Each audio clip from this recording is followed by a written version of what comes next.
ஆதி துணை ஆதியே துணை ஆதியை அறிய குருவே துணை. ஆதி துணை ஆதியே துணை ஆதியை அறிய குருவே துணை. இது நம்ம ஆதிமை உதயபூர்ண வேதாந்தமாகிய நம்முடைய வேத நூலில் வருகின்ற 2 வரி. என்ன அந்த 2 வரிக்கு பொருள் அப்படின்னு கேட்டீங்களா?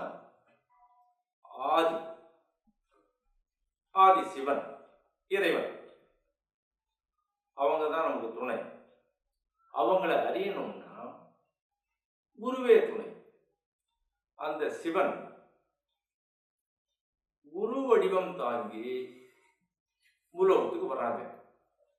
அவங்க மூலியமா தான் இறைவனை அடைய முடியும், தெரிந்து கொள்ள முடியும் அப்படின்றதான் அந்த 2 பொருள். ஆதி துணை ஆதியே துணை, அந்த ஆதியை அறிய குருவே துணை. அந்த சிவன் குரு வடிவம் தாங்கி காலகாலமா அந்த பூமிக்கு வருகிறார்கள் என்பது அதனுடைய பொருள்.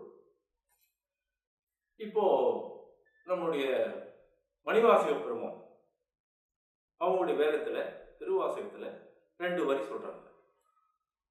தென்னாடுடைய சிவனே போற்றி, எந்நாட்டவர்க்கும் இறைவா போற்றி.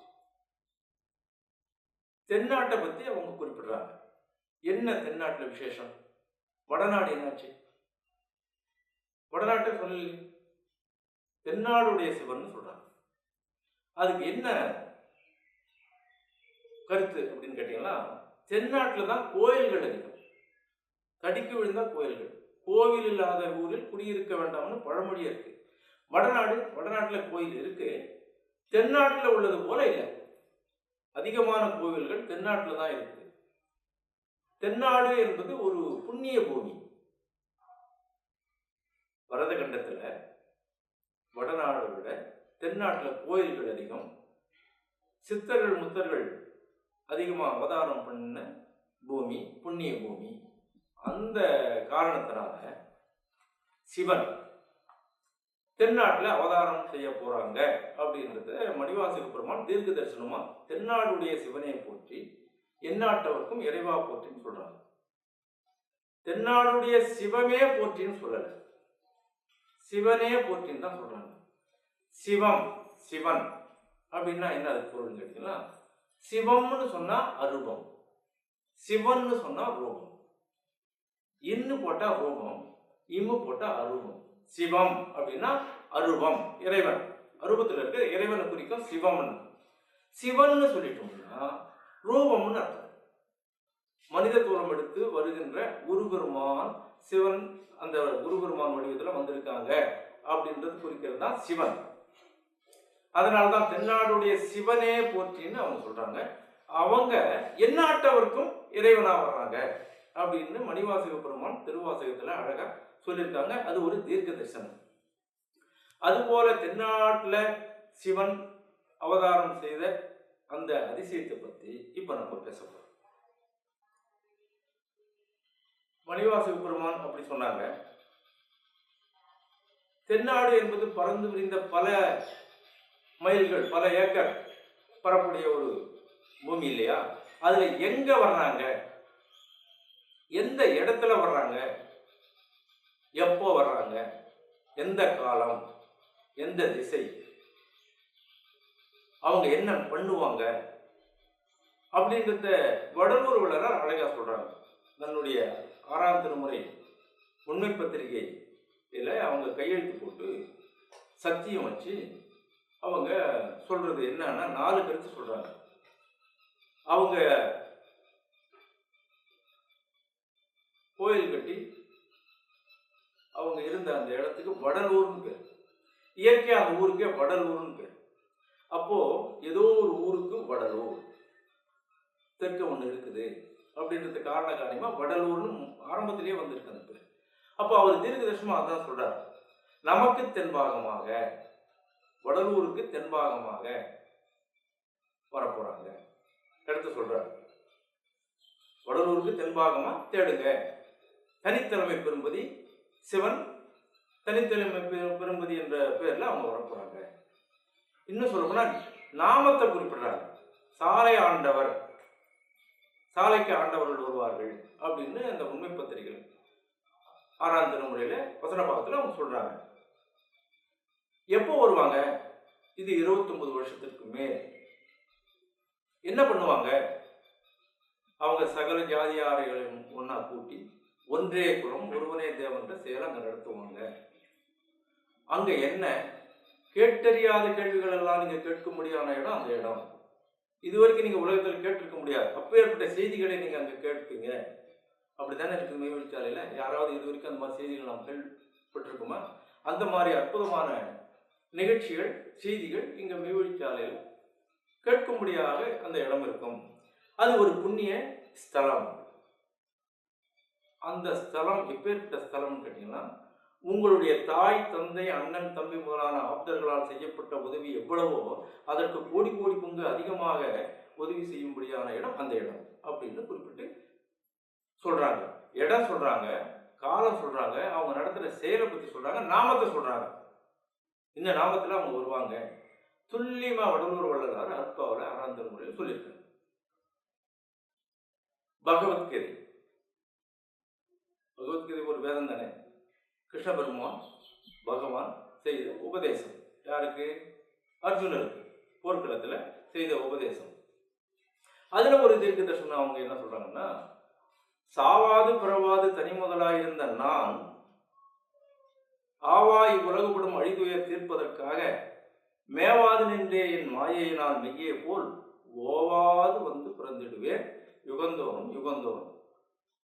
தர்மத்திற்கு தாழ்வும் அதர்மத்திற்கு வளர்ச்சியும் ஏற்படுகின்ற காலங்களிலெல்லாம் இறைவன் இந்த பூலோகத்திற்கு அவதாரம் செய்வார்கள் அப்படின்றது பொதுவான தத்துவம். பகவத்கீதையில இந்த மாதிரி சொல்றாங்க, யுகந்தோறும் யுகந்தோறும் நான் வந்து கொண்டே இருப்பேன். தர்மம் அழியும் போது, அதர்மம் தலை தூக்கும் போதெல்லாம் நான் வந்து அந்த அதர்மத்தை அழிக்க நான் அவதாரம் தோலம் எடுத்து வருவேன் அப்படின்னு பகவத்கீதையில அவங்க சொல்றாங்க. திருக்குரான் இஸ்லாம் வேதம் இல்லையா, அந்த வேதத்துல வந்து கடைசி காலம் யுக முடிவு காலத்துல மகதி அலைஹிஸ்ஸலாம் வருவாங்க அப்படின்னு குர்ஆன்ல சொல்லியிருக்கு.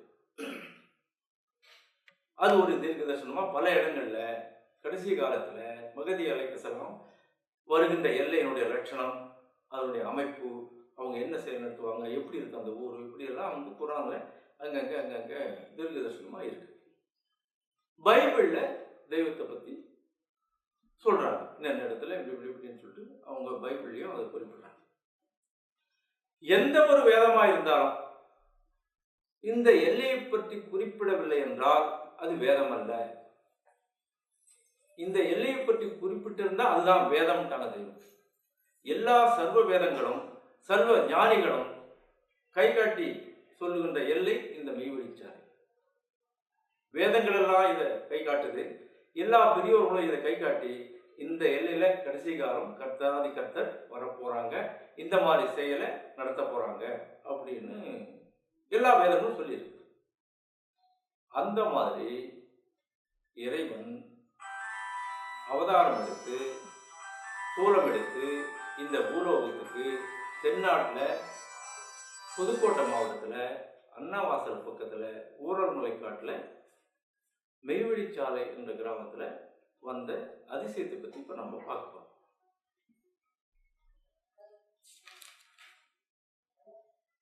இப்போ அந்த அவதாரம் தாய் தந்தைக்கு குழந்தையா பிறந்து வளர்ந்தலையா வரணும். அப்படி ஒரு குழந்தை மார்க்கம்பட்டி என்ற கிராமத்தில் இஸ்லாம் குலத்தில் பிறந்தது ஒரு குழந்தை. அந்த குழந்தை பிறந்து வளர்ந்து வாலிப பருவம் ஆகும்போது தென்னப்பள்ளிக்கூடத்தில் அவங்க படித்தாங்க. கொஞ்ச காலம் தென்னப்பள்ளிக்கூடத்தில் அவங்க படித்தது அவ்வளோதான். அதுக்கப்புறம் அந்த படிப்பை அவங்க தொடர முடியல. அதுக்கப்புறம் விவசாய வேலைகளுக்கு ஆள் கிடைக்காத காலமாக இருந்ததுனால அவங்க அந்த விவசாயத்துக்கு இந்த குழந்தையை பயன்படுத்துவது அப்பா அம்மா நினைக்க, சரி தனக்கு பிடித்தமான ஒரு விளையாட்டு கிடைத்தது என்று அந்த விவசாய வேலைக்கு அவங்க போயிடுறாங்க. படிப்பை மேற்கொண்டு தொடரலை. அப்பேற்பட்டவங்க தான் புலவர்களெல்லாம் கண்டு திட்டுமுட்டடிக்கக்கூடிய சொற்களை பயன்படுத்தி ஆதிமை உதயபூர்ண வேதாந்தம், ஆண்டவர்கள் மான்மியம், யமபடர் அடிப்படு கோடாயுதப்பூர், யமன் படர் அடிப்படு திருமஞான குரல் அப்படின்னு 4 வேதங்களை அவங்க இவ்வளவு பெரிய புக்குங்களை இயற்றியிருக்கிறாங்க. திண்ணப்பள்ளிக்கூடத்தில் கொஞ்ச காலம் படித்த அந்த குழந்தை எல்லா புலவர்களும் இப்பேற்பட்ட கனம் கொண்ட வார்த்தைகளை பயன்படுத்தி இப்படி பாடியிருக்கிறாங்களேன்னு ஆச்சரியப்படக்கூடிய ஒரு நூல்களை அவங்க ஏற்றிருக்காங்க பிற்காலத்தில். அப்படி விவசாய வேலைகளை பார்த்துட்டு இருக்கும்போது ஒரு நாள்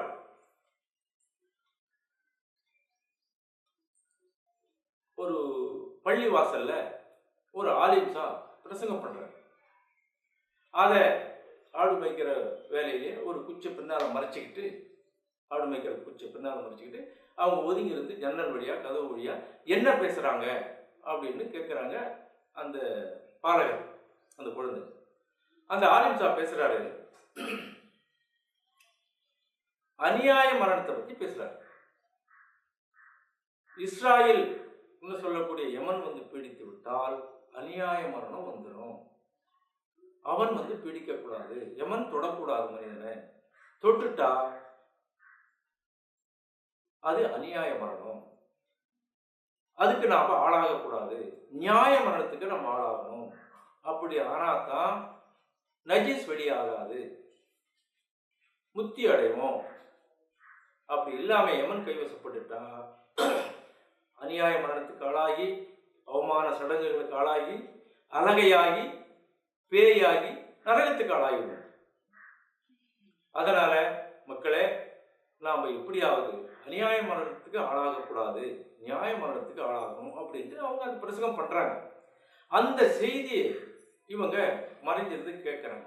அதுதான் வித்து, அவங்க உள்ளத்துல விதைத்த வித்து, அதுதான் ஆரம்ப வித்து. அவங்க உள்ளத்துல அது அப்படியே சிந்திக்கிறாங்க. நமக்கும் நாளைக்கு அப்படி வருமே, நாமும் மனிதனா பிறந்துட்டுமே, நமக்கும் அந்த அநியாய மரணம் வரக்கூடாதே, வந்துட்டா இப்படி இல்லை அதோகதிக்கு ஆளாக முடியாது இருக்கும். அதனால நியாய மரணம் அடையணும்னா அதுக்கு என்ன வழி, அதுக்கு ஒரு மெய்க்குரு உருவான் வேணும் அப்படின்னு தெரிஞ்சு, மெய்க்குரு உருவான் எங்க இருப்பாங்க, அவங்கள நம்ம பார்க்கணுமே, தேடணுமே அப்படின்னு தேடும்போது இவங்க தேடிய குரு பெருமான்கள் எல்லாரும் பொய் குருமார்களா போலி குருமார்களா அமைஞ்சிட்டாங்க. அவங்க சொல்ற இதெல்லாம் கேட்டு நம்பி கடைசியில இவங்கெல்லாம் போலி குருக்கள் அப்படின்ற முடிவுக்கு வந்து, அதுக்கப்பால சரி, அந்த காலத்துல பெரியோர்கள் குரு பெருமான்கள் வந்ததாக சொல்றாங்களே, நாம முக்தி அடைய, நாம நல்ல கதி அடைய, நமக்கு நம்ம காலத்துல ஒரு குரு பெருமான் வராமலா இருப்பாங்க, அவங்க எங்க வந்திருப்பாங்க, எங்க நம்மளை வந்து தேடி நம்மளை கைப்பட போறாங்கன்னு தெரியலையே என்ற ஏக்கத்தோட வாழ்ந்துட்டு வராங்க. அதுக்கப்பால ஊரோடும் போது ஒக்க ஓடு என்று உரைப்பன போல 4 பேரோட நாமளும் ஒரு கல்யாணத்தை பண்ணிக்கிட்டு வியாபாரம் செய்யறாங்க. காசுக்காரம்பாளையம் அப்படின்ற கிராமத்துல அவங்க வியாபாரம் பண்ணிட்டு இருக்காங்க. வியாபாரம் பண்ணாலும் அந்த ஆலிம்சா சொன்ன அந்த செய்தி, அநியாய மரணம் மனிதனுக்கு வாய்க்கக்கூடாது, நியாய மரணத்துக்கு ஆளாகணும் அப்படின்ற எண்ணத்தை வச்சுக்கிட்டு ஒரு குருபெருமா நமக்கு சந்திக்க வாய்ப்பு வருமா அப்படின்ற ஏக்கத்தோட வாழ்ந்துட்டு இருக்கிற காலத்துல அவங்களுக்கு அந்த சந்திப்பு நிகழுது. வடலூர் அன்னைக்கு வள்ளலார் சொன்ன மாதிரி இது 29 வருஷத்திற்கு மேல் அப்படின்னு சொன்ன அந்த காலம், இடம் எல்லாம் கருங்கி வந்து குருபெருமான், ஈசன் வந்து குருபெருமான் வடிவத்துல வந்து அந்த சந்திப்பு நிகழுது. எங்க காசுக்காரம்பாளையத்தில் ஒரு நாள் காலை இளநேரம் இந்த சந்திப்பு நிகழுது. அந்த குருபெருமான் அவங்களுக்கு தனிகமணி பெருமான்னு பேர். அவங்களை இவங்க சந்திச்சு, எல்லா பெரியோர்களையும் சந்திச்சா அவங்கள வந்துட்டு வீட்டுக்கு அழைச்சிட்டு வந்து சிரம பரிகாரம் செய்து ஏதாவது காலை ஏதோ ஆகாரம் கொடுத்து அனுப்புறது இவங்களுக்கு தொண்டு தொட்டு வரக்கூடிய அந்த பழக்கத்தை போல இவங்களே நம்ம வீட்டுக்கு கூட்டு போயிட்டு நம்ம ஏதாவது அவங்களுக்கு சிரம பரிகாரம் செய்யலான்ற ஒரு நல்ல கருத்துல அவங்கள அழைச்சிக்கிட்டு போய் வீட்டில் உட்கார வச்சு பேசிட்டு இருக்கிறாங்க. அவங்களுக்கு காலை பலகாரம் கொண்டு வந்து வைக்கிறாங்க. அது அவங்க பசியாகும்போது யோக சேமத்தை பற்றியும் உலக விவகாரங்களை பற்றி பேசிட்டு கடைசியில் இந்த நம்முடைய தெய்வம் பிற்காலத்தில் அவதாரமாக வந்துட்டாங்கன்னு உலகத்துக்கு அறிவிக்கக்கூடிய இந்த பெரியவங்க தான் பெற்ற அந்த சிவராஜ யோகம் அப்படின்றத பற்றி குருபெருமா அந்த சாமியார்கிட்ட அவங்க சொல்கிறாங்க, தனியமணி பெருமாள்கிட்ட அவங்க சொல்கிறாங்க. சொல்லும்போது அது முத்தி அடையறதுக்கான வழி அல்ல, இது தப்பான வழி அப்படின்றத காரண காரியங்களோட புலத்திய மகாமுனிவருடைய நூலை எடுத்து அவங்க வெளிக்கு சொல்கிறாங்க. இது இந்த மாதிரிலாம் உபாதை வந்திருக்கும், இது முத்தி அடையறதுக்கான வழியில், இது நரகத்துக்கு போகக்கூடிய ஒரு குறுக்கு வழின்னு சொல்லி நிரூபித்து காட்டிடுறாங்க. அது இல்லாமல் ஒரு பெரிய ரகசியத்தை அவங்க சொல்கிறாங்க. இது வரைக்கும் வேதங்களில் புராணங்களில் பெரியோர்கள் சொன்ன மாதிரி அன்னம் புறாக் வாசி என்ற குளிகை கவன குளிகை இப்படியெல்லாம் பெரியவர்கள் போனார்கள் வந்தார்கள் அப்படின்னு நீங்கள் கேள்விப்பட்டிருக்கிறீங்களே, அது நிஜமே தான் அப்படின்ற ஒரு ரகசியத்தை அவங்க சொல்கிறாங்க. இது வரைக்கும் இவங்க இருந்த சிவராஜ யோகம் பொய்ன்னு சொல்லிட்டாங்க.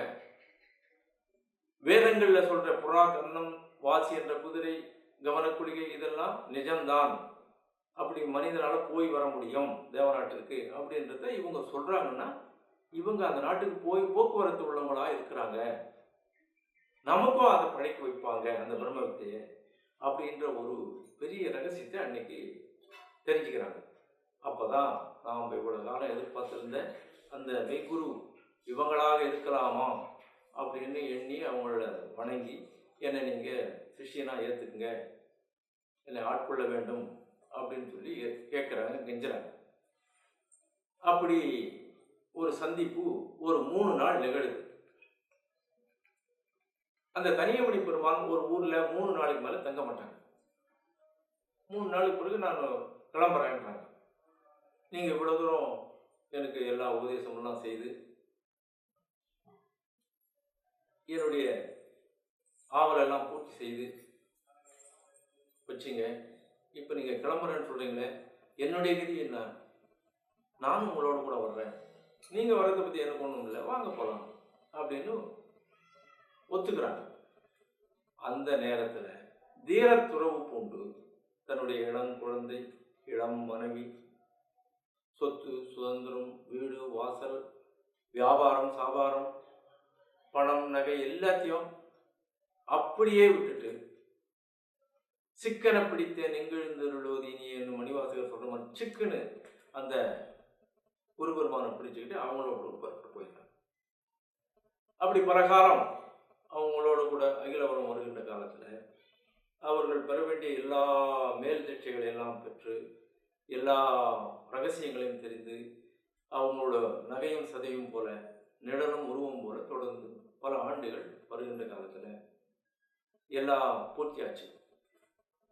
ஓரளவுக்கு இந்த மாதிரி இந்த யுகத்துக்கான ஒரு பெரிய ஒரு அவதாரத்தை நம்ம தயார் பண்ணிட்டோம் அப்படின்ற ஒரு நிலை வந்தது.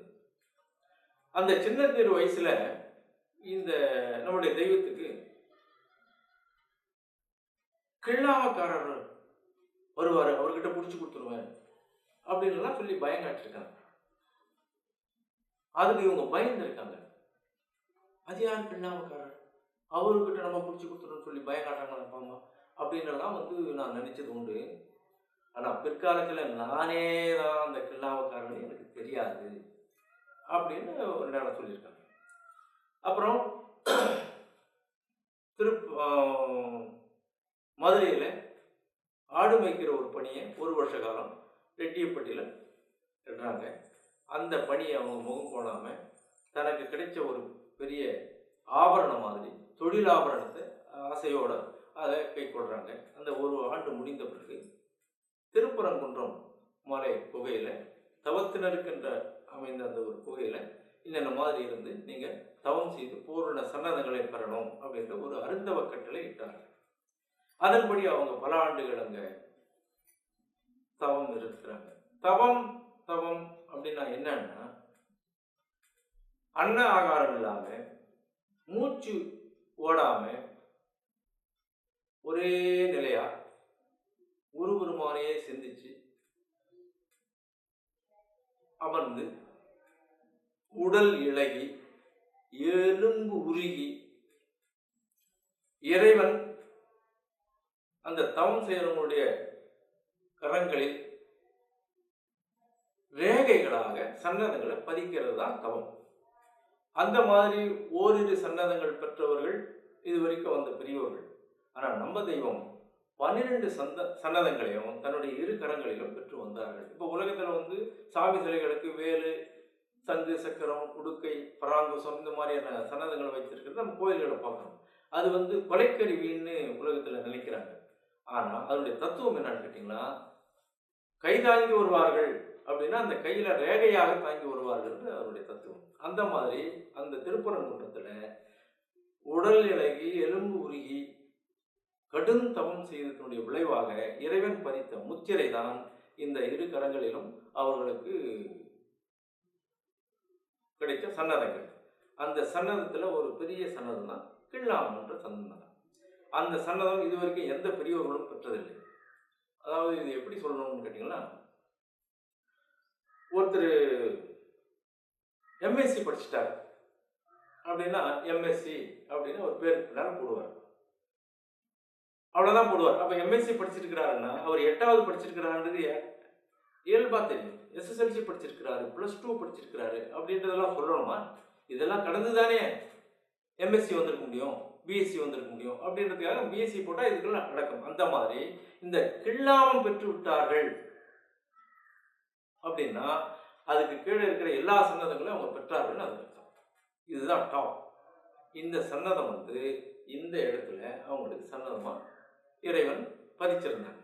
அந்த மாதிரி சர்வ சன்னதங்களையும் அவர்கள் பெற்றார்கள். இந்த கிள்ளாம சன்னதம் அதனுடைய வல்லபம் என்னன்னு கேட்டீங்கன்னா, தான் அந்த அநியாயமான இடத்திலிருந்து தப்பித்ததோடு,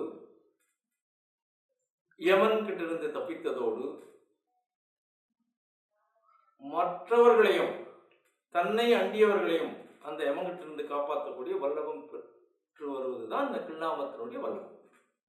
தான் அடைந்ததும் இல்லாமல் தன்னை அண்டியவர்களுக்கும் அந்த யமன் கிட்ட இருந்து காப்பாற்றக்கூடிய அந்த வல்லபத்தை கொடுக்கக்கூடிய ஒரு பெரிய சன்னதம் தான் இந்த கிள்ளாமம். இந்த மாதிரி சன்னதங்கள் எல்லாம் பெற்று அதுக்கப்பால ஒரு பெருமான் சந்திச்சு, இனிமேல் நீ மெய்வழியை நடத்த கடவாய், உங்களுக்கு இனிமேல் மார்க்கநாதர் அப்படின்ற நாமத்தை கொடுத்து இந்த சபையை நீங்க இந்த உலகத்துல பரப்புங்க அப்படின்னு சொல்லி உத்தரவிடுறாங்க. அப்படி உத்தரவிட்ட அந்த பணியை அவங்க சிறமேல் தாண்டி இந்த உலகத்துக்காக அந்த மெய்வழி பரப்ப வரும்போது, நாம குரு பெருமான் சந்திச்ச உடனே அப்படியே பாஞ்சி அவங்களோட கூட போனோமே, அந்த மாதிரி உலகத்துல எல்லாரும் நம்ம இந்த கருத்துக்களை சொல்லும் போது அப்படியே ஏற்றுக்கொள்வார்கள்னு எதிர்பார்த்ததுக்கு மாறாக எல்லாம் யாரும் அவ்வளோ ஆர்வமா உலக மக்கள் எந்த சாமியார்களும் இது ஒரு பெருசா கருதாதது மட்டும் இல்லாமல் அவர்கள் இந்த கஞ்சா குடிக்கவும், இந்த பீடி உக்கா இந்த மாதிரியான ஒரு லாகரி வஸ்துகள் பயன்படுத்தவும், இது மாதிரியான விவகாரங்களில் இருக்கிறாங்களே தவிர மெஞ்ஞானத்தை அடையிற இச்சை அவங்களுக்கு கொஞ்சம் கூட இல்லைன்னு தெரிஞ்சுக்கிட்டு அவங்களுக்கு ஒரு மனமாற்றம் ஏற்படுது. இந்த சாமியார்களை போல நாமளும் காவி உடை குடிச்சுட்டு இருந்தா நம்மளே அவங்கள ஒருத்தராக நினைப்பாங்க அப்படின்ற ஒரு எண்ணத்தினால இந்த காவியை உடைய தூக்கி எரிஞ்சிட்டு ஒரு ஜவுளி கடையில் போயிட்டு வெள்ளை மல்லு துணி எடுத்து அவங்க வெள்ளை ஆடை கட்டிக்கிறாங்க, குடும்பஸ்தராகிறாங்க. அப்போ குடும்பத்தில் ஒருத்தராக இருந்து குடும்பமாக உட்காந்து பேசினா இதை காது கொடுத்து கேட்பாங்க அப்படின்னு அதுக்கப்புறம் மனைவி கல்யாணம் செய்துக்கிட்டு ஒரு குடும்பஸ்தராக இருந்து குடும்பத்தில் உட்காந்து இந்த மாதிரி சமாச்சாரம் இந்த மாதிரிலாம் இருக்குது அப்படின்னு சொல்லி ஒவ்வொருத்தரா இந்த சபையை வளர்க்கலான்ற ஒரு முயற்சியில் ஈடுபடுறாங்க. அந்த மாதிரி ஈடுபட்டு கொஞ்சம் கொஞ்சமாக அந்த சபை பெருகி வருகின்ற காலத்தில் இது ஏதோ புதுசாக இஸ்லாமத்தில் இருக்கிற இவங்க மாற்றமான கருத்துக்கள் எல்லாம் ஏதோ சொல்கிறாங்க அப்படின்னு அவங்களுக்கு ஒரு எதிர்ப்பு உண்டாகுது. என்ன எதிர்ப்பு அப்படின்னு கேட்டிங்கன்னா, எல்லா பெரியவர்களுக்கும் எதிர்ப்பு தான். இயேசு பெருமானுக்கு எதிர்ப்பு, நபிகள் நாயகத்துக்கு எதிர்ப்பு, வடலூர் வள்ளலாருக்கு எதிர்ப்பு, எந்த ஒரு பெரியவர்களுக்கு வருகின்ற எதிர்ப்பு. என்ன எதிர்ப்புன்னு கேட்டீங்கன்னா, இந்த விக்கிரகங்கள், விக்கிரக வழிபாடு, சிலை வழிபாடு இது ஆரம்ப நிலை, இது தாய்ப்பால் மாதிரி. அதுக்கப்பால அந்த இறைவனை தன்னுள்ள அறியணும், தன்னை அறியணும், தன் தேவாலயத்தில் அந்த இறைவனை அறியணும் அப்படின்னு இவங்க சொல்ல ஆரம்பிச்சாங்க. வடலூர் வள்ளலார் அதான் சொன்னாரு, இயேசு பெருமான் அதான் சொன்னாங்க, நபிகள் நாயகம் சொன்னாங்க, எல்லா பெரியவர்களும் சொன்னாங்க, நம்ம தெய்வமும் அதை தான் சொன்னாங்க. அதனால இவங்க வந்துட்டு இவங்க ஏதோ மாற்றமா பேசுறாங்க அப்படின்னு எதிர்ப்பு கிளம்புது.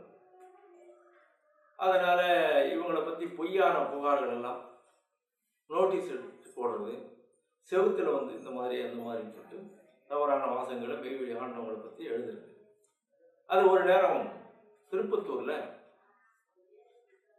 நம்முடைய பிள்ளைகள், சபை பிள்ளைகள் எல்லாம் ஒரு வாளியில தண்ணி துணி எடுத்துக்கிட்டு போகமும் உறவமா இருந்திருக்காங்க. அதை பார்த்து தெய்வம் கேட்டிருக்காங்க, எங்கடா போறீங்க வர்றீங்க, என்ன வாளியில என்ன எடுத்து போறீங்க? அதாவது தெய்வம் நம்மளுடைய சபையை பத்தி தாறுமாறா செவுத்துல அங்கங்க எழுதியிருக்காங்க, நம்மளுடைய எதிர்ப்பு இருக்க இஸ்லாம் மதத்தை சேர்ந்தவங்க, அதை அழிக்க போறோம், கொஞ்சம் கொஞ்சம் அழிச்சிருக்கோம், கொஞ்சம் கொஞ்சமா அழிக்கணும். அதுக்கு தெய்வம் சொன்ன உழவு. அடையே அதுக்கு ஏன்னா நீங்க போயிட்டு அழிக்க போறீங்க? அந்த மாதிரி அழிச்சா மறுபடியும் எழுதிடுவாங்க, நீங்க அந்த மாதிரி செய்ய வேண்டாம். அந்த எழுதியிருக்கிற எழுத்துலயே கொஞ்சம் இடம் இருந்தா ஒரு கால் போட்டுடுங்க, ஒரு எழுத்து மேல ஒரு கொம்பு போட்டுடுங்க, ஒரு கோட்டு இப்படி கீழே எழுத்து விட்டுருங்க, கொஞ்சம் இடம் இருந்தா ஒரு புதுசா ஒரு எழுத்தை எழுதிடுங்க. படிக்கிறவனுக்கு ஒண்ணுமே முடியாது, தப்பு தப்பா எழுதிருக்கு அப்படின்னு சொல்லிட்டு போயிடுவான். நம்மளை பத்தி அவன் புரிஞ்சுக்க மாட்டான், நம்மளுக்கு எதிர்ப்பு இருக்குது தெரியாது, எழுதணும்னா இன்னுமே என்னடா எழுதுறது கூட அப்படின்னு சொல்லிட்டு அதை விட்டுடுவான். அப்படிதான் நம்ம செய்யணுமே தவிர நீங்க போய் அழிச்சா மறுபடியும் வளரணும் அப்படின்னு ஒரு உழவு சொல்லி அப்படியான ஒரு எதிர்ப்புல வளர்ந்தது இந்த மெய்வழி. அந்த மாதிரி திருப்பத்தூர், ராஜகம்பீரம் இந்த மாதிரியான சபைகள் நடந்து வருகின்ற காலத்துல இடையிடையே குரு பெருமானை சந்திச்சு அவங்களுடைய ஆலோசனைப்படி இந்த சபையை வளர்த்துட்டு வர்றாங்க. ஒரு நாள் ஒரு காலம் குரு பெருமான் மறைஞ்சிட்டாங்க, இந்த உலகத்தை விட்டு அவங்க தோலை உரசு வாங்கி போயிட்டாங்கன்ற அந்த ரகசியத்தை அவங்க தோலத்தில் அறிஞ்சு அவங்கள தேடி அரபி தேசம் போகிறாங்க. அங்கே எங்கே மறைஞ்சாங்க என்ற விஷயம் தெரியாமல் மக்கா மதினா அந்த நபிகள் நாயகம் அடக்கமாக இருக்க அந்த இடத்துல குருமணி மாலை அப்படின்ற ஒரு நூலை பாடுறாங்க, தமிழில் பாடி அதுக்கப்பால தமிழ்நாட்டுக்கு வந்து இந்த மெய்வழி பிரச்சாரத்தை தொடர்றாங்க. தொடர்ந்து வருகின்ற காலத்தில் சபை பெருகி போகுது. பெருகி வரும் காலத்தில் மதுரையிலேயே பழஞ்சாலை அப்படின்ற ஒரு கல் கட்டடம் கட்டுறதுக்காக ஒரு இடத்த விலைக்கு வாங்கி கட்டி முடிக்கிறாங்க. கட்டி முடித்து சபையை துவக்கி விமர்சையாக நடந்து வருகின்ற அந்த காலகட்டத்தில் அது ஆங்கிலேயர் நம்ம நாட்டை ஆண்டு கொண்டிருந்த காலமாக இருந்ததுனால அந்த இங்கிலீஷ்காரர் இந்த இடம் எங்களுக்கு ஏர்ஃபோர்ஸுக்காக வேணும், நீங்கள் அதுக்கு ஒரு கிரயமாக ஒரு தொகையை வாங்கிட்டு நீங்கள் இந்த இடத்த எங்களுக்கு கொடுத்துருங்கன்னு சொல்லி கேட்க வேறு வழி இல்லாமல் அந்த இடத்த அவங்களுக்கு கொடுத்துட்டு அதுக்கு கிரயமாக 33 லட்சமோ இன்னும் அந்த ஒரு தொகையை தங்கமாக அவங்க கொடுக்க வாங்கிட்டு இந்த எங்கெங்கேயோ இடங்கள்லாம் தேடி பார்த்து எந்த இடம் சரியாக வராங்க, இந்த பாப்பராட்சி வயல் அப்படின்னு சொல்லக்கூடிய இந்த புதுக்கோட்டை மாவட்டம் அன்னவாசல் பக்கத்தில் இருக்கக்கூடிய இந்த பாப்பராட்சி வயல் எடுத்த 6000 ரூபாய் கிரயம் கொடுத்து இந்த இடத்த இவங்க கிரயம் பண்ணுறாங்க. ஆரம்பத்தில் வந்து சின்ன சின்னதாக குடிசைகள் கட்டி 10-20 பேர் குடியிருந்து வாழ்ந்து வருகின்ற காலத்தில் எல்லா தீர்க்க தரிசனங்களும் இந்த எல்லையை நோக்கி வருது. இந்த எல்லையில் இப்படி கொடி நாட்டி மண்ணாலான குடிசை கட்டி இப்படி ஒன்றே குலம் ஒருவனே தேவன்ற அமைப்பில் சர்வ ஜாதி மக்களும் 69 ஜாதி மக்கள் ஒன்றாக இருந்து இந்த சபை இப்படி வளர்ந்து வரும் அப்படின்னு எல்லா பெரியவர்களும் தீர்க்க தரிசனமாக இந்த எல்லையை குறி வச்சு சொல்லி வச்சிருக்கிறாங்க. அப்படி ஒவ்வொரு தீர்க்க தரிசனமாக இந்த எல்லையை நோக்கி வருது. அப்படி நடந்து வருகின்ற காலத்தில் ஒரு அதிசயம், வடலூர் வள்ளலார் மரணவிழா பெருவாழ்வில் வாழ்ந்திடலாம் கண்டீர் புனைந்துரையேன் பொய் புகழேன் சத்தியம் சொல்கின்றேன் பொற்சபையில் சிற்சபையில் புகுந்தரணும் இதுவே அப்படின்னு சொன்னாங்க. அந்த மரணமில்லா பெருவாழ்வுன்றது எப்படி, அதனுடைய லட்சணம் என்ன, எப்படி இருக்கும் அந்த மரணமில்லா பெருவாழ்வு? எந்த இடத்திலும் அற்பாவலை இல்லை.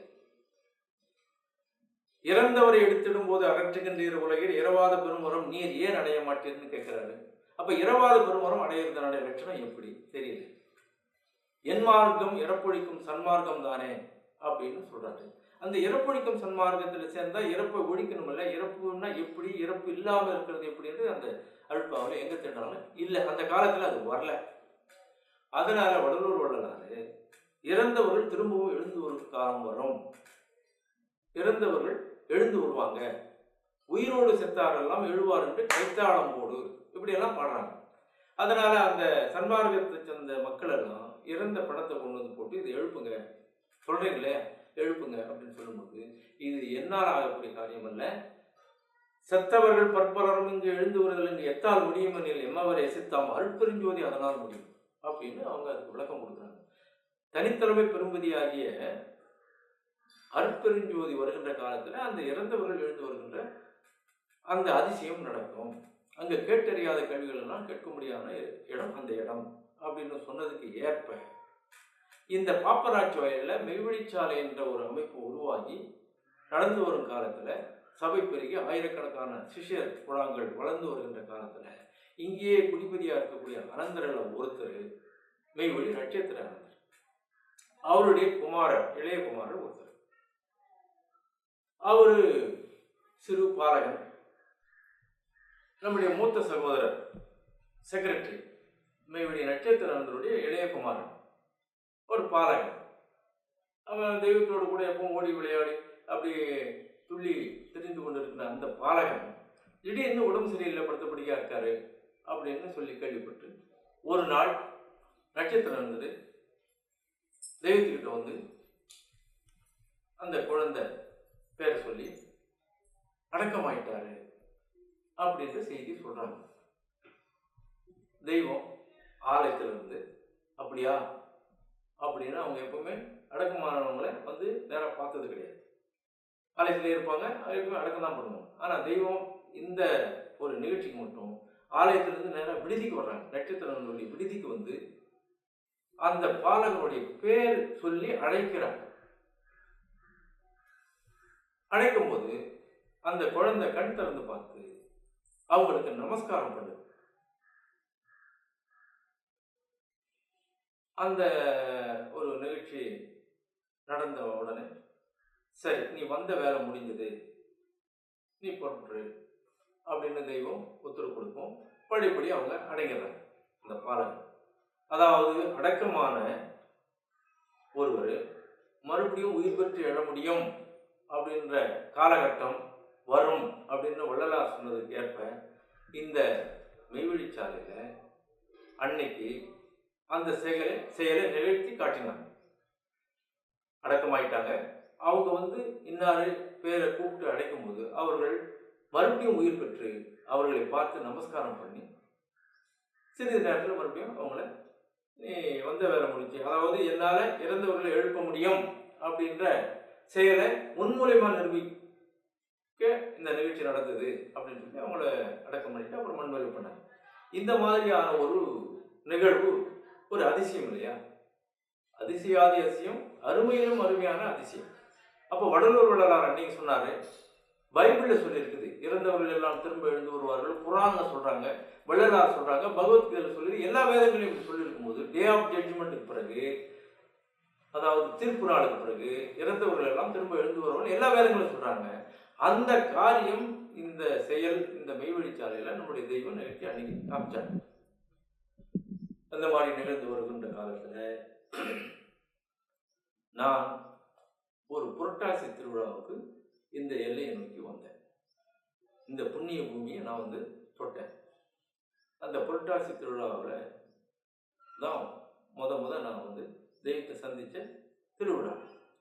என்னுடைய வாழ்க்கையில ஒரு இங்கிலீஷ்ல சொல்லணும்னா டேர்னிங் பாயிண்ட்னு சொல்லுவாங்க, புரட்டி போட்டது. அந்த மாதிரி என்னுடைய வாழ்க்கை ஒரு புரட்டி போட்டது இந்த புரட்டாசி மாதம். புரட்டாசி மாதம் தான் என்னுடைய வாழ்க்கை புரளுது. அப்படி வந்து சந்திக்கிற காலத்துல ஒரு நாள் மாலை நேரம் 6 மணி வணக்கு முடிஞ்சு ஆலமரத்துல பக்கத்துல ஒரு ஆசனம் போட்டு தெய்வம் அங்க அமர வச்சு திரண்ட சபை காற்றோட்டமா அந்த மைதானம் பூரா அமர்ந்திருக்காங்க. அப்படி அமர்ந்திருக்கின்ற நேரத்துல நட்சத்திரம் ஒரு சம்பவத்தை சொல்றாங்க. அதை தான் நான் ஆச்சரியப்பட்டு அந்த புரட்டாசி திருவிழாவில் நான் அதை கேட்டேன். அவர் சொன்னது என்ன சொல்றாங்க அப்படின்னா, நட்சத்திரம் சொல்றது இந்த மாதிரி 33 அங்கங்களை, தமிழ்த்தாயினுடைய அங்கங்களை வெட்டி எரிஞ்சிட்டாங்க. அதனால அலங்கோலமா இருக்கு தமிழ்த்தாய். 33 எழுத்துக்களை பயன்படுத்துறது இல்லை. அதை நாம நம்பர் ஒன்ல பயன்படுத்துவோம். நம்ம சந்ததிகளுக்கு அந்த மாதிரியான ஒரு எழுத்துக்களை பிரயோகம் பண்ணுவோம். நம்ம வேதங்களை அப்படி புழங்குவோம் அப்படின்ற ஒரு எண்ணம் தெய்வத்துக்கு வந்தது. அந்த 33 எழுத்துக்களாகிய இங்கு, இஞ்சி, இந்து, இதுல 11, அதுல 11, அதுல 11, 33 எழுத்துக்கள். அது வர்ற மாதிரியே ஒரு பாடல் எழுதுனா என்ன அப்படின்ற ஒரு எண்ணம் உத்பவம் ஆயிடுச்சு தெய்வத்துக்கு. அவங்களுக்கு அந்த எண்ணம் உத்பவம் ஆன வினாடி உடனே எழுதணும் அவங்க. அப்படி ஒரு உந்துதல் அவங்களுக்கு உண்டாகும். நான் ஆலயத்துல தெய்வத்து பக்கத்தில் அமர்ந்திருக்கும் போது, நட்சத்திரம் ஒரு பேப்பர் ஒன்று போடுறான் அப்படின்னு கேட்டாங்க. அந்த நேரம் ஆலயத்துல ஒரு பேப்பர் இல்லை. அதனால போஸ்ட் ஆஃபீஸில் இருக்கு, நான் போய் பேப்பரை எடுத்துக்கிட்டு வரேன் அப்படின்னு சொல்லிட்டு வேக வேகமாக போய் போஸ்ட் ஆஃபீஸில் இருக்கிற ஒரு வெள்ளை பேப்பரை எடுத்துக்கிட்டு வேக வேகமாக வர்றாங்க. ஏன் வேக வேகமாக வர்றாங்கன்னா, நினைச்ச உடனே அவங்க எழுதணும். அந்த மாதிரி அவங்களுடைய பழக்கத்தை இவங்க பார்த்துருக்காரு பக்கத்தில். எப்போ அவங்களுக்கு அந்த எண்ணம் விருப்பம் வந்துச்சு உடனே எழுதணும்னு தோணும், அதனால நம்ம உடனே பேப்பர் கொண்டு போய் கொடுப்போம் அப்படின்னு சொல்லிட்டு வேகமாக போகிறாங்க. பேப்பர் எடுக்கிறாங்க, வேகமாக வர்றாங்க. வந்து ஆலயத்துக்குள்ள நுழைஞ்சி தெய்வத்துக்கு முன்னாடி நின்று பேப்பர் கொண்டாட்ட தெய்வமே இருந்தாங்க அப்படின்னு கொடுக்குற போது, எழுதிட்டேன்டா, இந்தாடா இடம் சரியா இருக்கா பாருங்க அப்படின்னு கொடுத்தாங்க. எழுதிட்டாங்க. அந்த வேத நூல்கள், வாக்கிய நூல்கள் எல்லாம் பண்டிலா கட்டி வரும்ல பிரஸ்ல இருந்து, அந்த ரேப்பர் அட்டை அங்க கிடந்திருக்கு. அதை எடுத்து எழுதிட்டாங்க. பாயிண்ட்ல எப்பவுமே மொட்டையா பென்சில் வச்சிருப்பாங்க. அந்த பென்சில் எடுத்து அந்த ரேப்பர் அட்டை பேப்பர் அதை எடுத்து எழுதிட்டாங்க. அந்த எழுதின அந்த பேப்பரை என் கையில் கொடுத்தாங்க. அது படிச்சு பாருங்க, சரியா இருக்கா? நினைச்ச உடனே பாடல் எழுதக்கூடிய அந்த சம்பவம் அன்னைக்கு அந்த 33 எழுத்துக்களை பயன்படுத்தி எழுதின அந்த பாடலை நட்சத்திரம் பாடி காமிச்சார். அந்த மே சிந்தை பதிந்த சந்தன கந்தங்கமழும் எந்தை முனி தந்தை தந்தையே, அந்த பாடல். அந்த ராகமும் அந்த துவனியும் அந்த சந்தமும் கேட்ட மாத்திரத்தில் எனக்கு இப்படி புல்லரிப்பாச்சு, மயிர்பூச்சு. என்னடா இப்படியெல்லாம் ஒரு வல்லவம் பெற்றவர்கள், நினைச்ச உடனே பாட்டு எழுதக்கூடிய ஒரு பெரியவர்கள் இருக்கிறாங்க அப்படின்னா எவ்வளவு பெரிய விஷயம். அந்த மாதிரியான ஒரு பெரியவங்களா இவங்க அப்படின்னு நான் அவங்கள ஒரு ஆச்சரியத்தோடு பார்த்தேன். அந்த புரட்டாசி திருவிழாவில் தான் நான் நம்பர் ஆனது, அங்கத்தினர் ஆனது அந்த புரட்டாசி திருவிழாவில். அந்த மாதிரி ஒரு சிறு வயதில் சின்ன பள்ளிக்கூடத்தில் 8ஆம் முதலடியில் மணல்ல எழுதி பழகின அந்த குழந்தை ஆதிமை உதயபூர்ண வேதாந்தம், ஆண்டவர்கள் மான்மியும், யமபடர் அடிப்படை கோடாயுதப்பூர், யமன் படர் அடிப்படை திருமை ஞான குரல், இப்படி 4 வேதங்களை அவங்க இவ்வளவு ஒரு பெரிய புக்கு எழுதுறாங்க அப்படின்னா அது ஒரு பெரிய அதிசயாதி அதிசயம் இல்லையா? அந்த மாதிரி அதிசயம் அவங்க நிகழ்ச்சி காட்டினாங்க.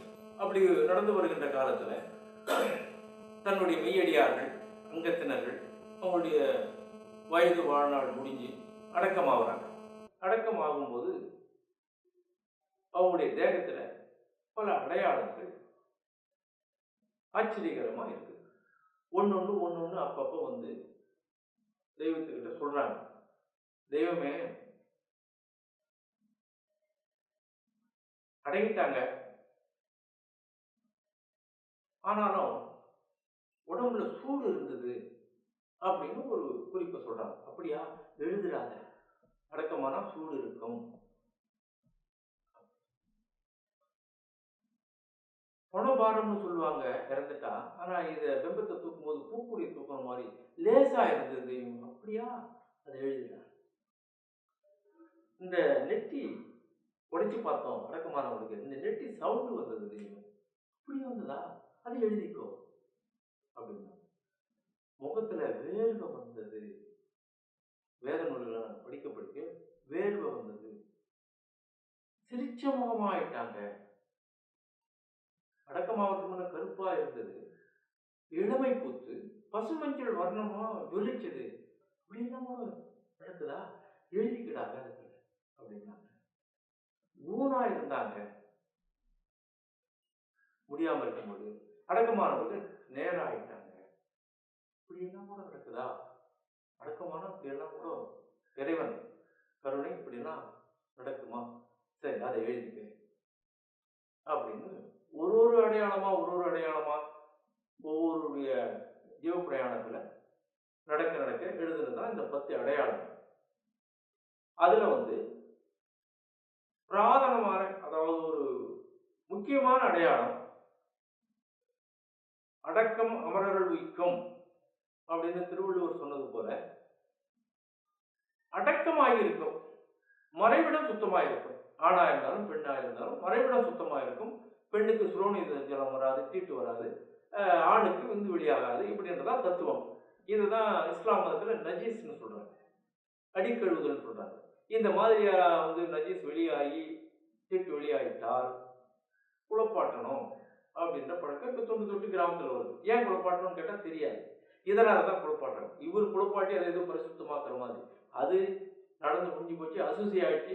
அதுக்கப்புறம் பரமோடம் வச்சு அவமான சடங்கெல்லாம் பண்ணி விளக்கு மாற்ற தாலி சட்டியில போட்டு வச்சு பொறி அரைச்சி எள்ளி அரைச்சி கொண்டு போய் சுடுகாட்டில் புதைச்சிருவாங்க. இந்த மாதிரி அழகு தேகம் எடுத்து யமன் கைவசப்பட்டு தீட்டானவங்கள சுடுகாட்டில் புதைக்கிறோம். நாம் கையெழுத்து வணங்கக்கூடிய பெரியோர்களாகிய சித்தர்கள் முத்தர்கள் எல்லாம் கோயில் கட்டி வணங்குறத இன்னைக்கு நம்ம காலத்துல நம்ம அனுபவத்துல பார்க்கிறோம். ஆக சாவுல 2 விதம் இருக்குது. இதை வச்சே நாம தெரிஞ்சுக்கலாம். செத்து அழகையாகி தீட்டாகி போனவர்கள் சுடுகாட்டில் புதைக்கணும், அதுதான் சரி. முத்தி அடைந்தவர்களை சமாதியில வச்சு அவங்கள கோவில் கட்டு வணங்கு வரம் கேட்கணும் அப்படின்றது இந்த நடைமுறை இன்னைக்கு தமிழ்நாட்டில் நம்ம கிட்ட இருக்கு. அது மாதிரி பிரதானமான அடையாளம் ஆணா இருந்தாலும் பெண்ணா இருந்தாலும் எந்த வயசா இருந்தாலும் அவர்களுடைய விந்து குடமானது உடையாது. வாழும் காலத்துல அந்த விந்து குடம் தழும்பும் காலத்துல அது கொஞ்சம் வெளியாகும். அதுதான் புஷ்பவதியான தீட்டாகிறது, பிரசவ தீட்டுன்னு சொல்றது, ஆணு பெண்ண சந்த தீட்டுன்னு சொல்றது, அப்புறம் மரண தீட்டு. அந்த நேரத்துல என்ன ஆகும்னா இந்த இது வெளியாகிடும். மரணத்துல உடனே உடைஞ்சு வெளியாகிடும். அப்படி உடையறதுனுடைய காரணம் என்னன்னு கேட்டீங்கன்னா, யமன் கை போட்டு அந்த நெருக்குற அந்த இம்சை தாங்க முடியாம அந்த குடம் உடைஞ்சு தீட்டு வெளியாகுது. அந்த யமன் தொடாதவர்களை அந்த உயிரானது, அதுதான் சத்து, அந்த சத்து தான் உயிர். அந்த சத்து விட்டான், அந்த சொல்லு பாருங்க, சத்து விட்டான், சத்து விடலை அப்படின்னா அந்த சத்து ஆகிய அந்த சுரோனிதம் உள்ளுக்குள்ளவே அடங்கி இருந்தா அதுதான் அடக்கம். அந்த மாதிரி அடக்கம் ஆகிவிட்டால் அது அமரர்கள் உய்க்கும். அதை அடக்காம வெளியாகிட்டால் அது 6 இருள் ஆகிய நரகத்துக்கு போயிடும் தீர்க்க தரிசனமா திருவள்ளுவர் நாயனார் சொல்லியிருக்காங்க. இந்த மாதிரியான ஒரு 10 அடையாளங்கள் ஜீவப்பிரயாண தேகத்துல இருக்கும். அது போக மண் மறைவு பண்ணணும், அவங்க எரிக்கக்கூடாது. மண் மறைவு மண்ணுல போட்டு அவங்கள படுக்கை விரிச்சு அவங்கள மண்மறைவு பண்ணும்போது அந்த மண்மறைவு மண்ணுல மறைச்ச பிறகு அங்க 3 விதமான அடையாளங்கள் இருக்குதுன்னு சொல்லிட்டு அது ரகசியமாயிருக்கு. அது அவங்களுடைய தவத்துக்கு ஏற்றது போல அந்த பூமி தாயானது அவங்களுக்கு வேண்டிய ரசத்துக்களை கொடுத்து அந்த பிம்பத்தை பாதுகாத்து ரசத்தை கூட்டி மாற்று தங்கத்துக்கு கூடுது இல்லையா, அந்த மாதிரி இந்த தங்க தேகத்துக்கு தங்கும் தேகம், பூமியில தங்கும் தேகம். ஏன்னா இது தீட்டாகி செத்து போன அந்த பிம்பத்தை மண்ணு சாப்பிடும். இது தங்கும் தேகம், தங்க தேகம். ஏன்னா எல்லா உலோகங்கள்லயும் மண்ணில் போட்டால் மண்ணு கரையா சாப்பிடும். ஆனா தங்கத்தை மட்டும் மாற்றுக்கூட வைக்கணும். அந்த மாதிரி இந்த தேகத்தை மாற்றுக்கூட வச்சு அதுக்கு வேண்டிய ரசத்துக்களை கொடுத்து, பூமி தாய் இல்லையா, அதனால இவர்கள் தன்னை அடைந்தவர்கள், மெஞ்ஞானப்பட்டவர்கள், முத்தி அடைந்தவர்கள், அந்த ஒரு காரணத்தினால இந்த மாதிரி அடையாளத்தோட அவங்கள பூமி தாய் பாதுகாத்து வர்றாங்க. இந்த மாதிரி அதிசயம் இந்த மெய்வழிச்சாலை தெய்வத்தை வணங்கி வந்த எல்லா அனந்தர்களுக்கும் இன்னை பொழுதுலையும் நடந்து வருவதை நம்ம கண்கூடா பார்க்கிறோம். இது மெய்வழிச்சாலை என்பது தன்னை அறிந்த மக்களே வாழ்கின்ற ஒரு ஊரான ஊர். தன்னை அறிந்தவர்களே வாழ்கின்ற இந்த மெய்வழிச்சாலையில் குடிமதியா இருக்கக்கூடிய தன்னை அறிந்த நான் இந்த மெய்வழி சரித்திரத்தை, மெய்வழி அதிசயங்களை ஒரு சிலர் சொன்னது போல என்னுடைய முத்தி பேரையானது மீண்டும் மீண்டும் தொடரும்.